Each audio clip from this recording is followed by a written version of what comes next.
Rihanna's 777 hijacked by a streaker. I'm highlighting Hollywood for the Daily Buzz on CelebBuzz.com.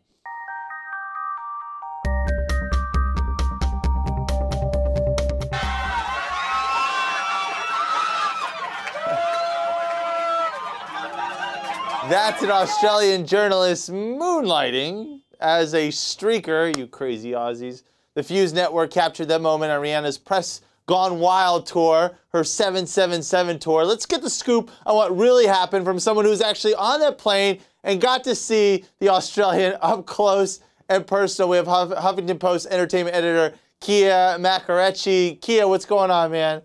Not much. How are you? I'm doing well, dude. First, explain to us what this tour was, who was on this plane, how did you get invited? Right. I actually left right before the Australian streaking incident, but the tour is essentially a 7-day global blitz through 7 cities, 7 countries. Rihanna's doing 7 shows in support of her 7th album, which is, of course, due out today and called Unapologetic. We're not sure exactly why, but she decided to invite a ton of journalists and some fans and her crew along on a Boeing 777 that she chartered, which started out very interesting. You know, they have been documenting all along. I was there, and as what we're going to see, I guess it has taken a little bit of a turn.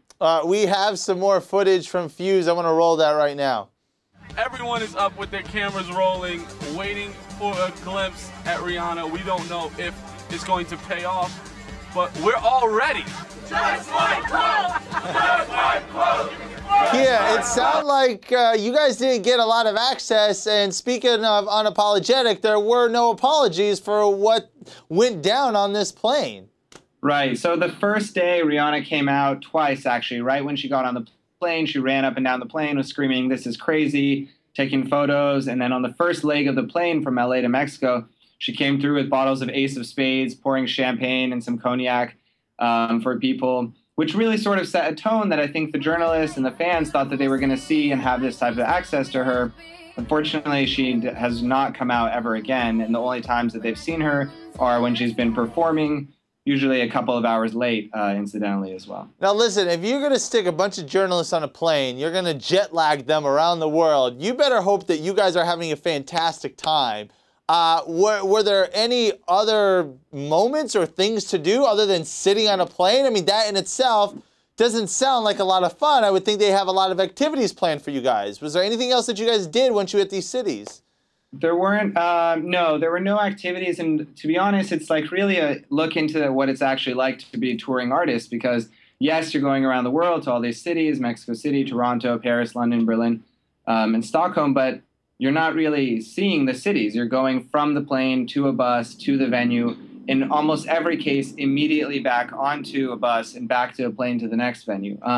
She did, when we got there, give us a little bit of a swag bag. Here's a, I don't know how well you can see it. This is a bracelet, and there's a diamond on there. Okay.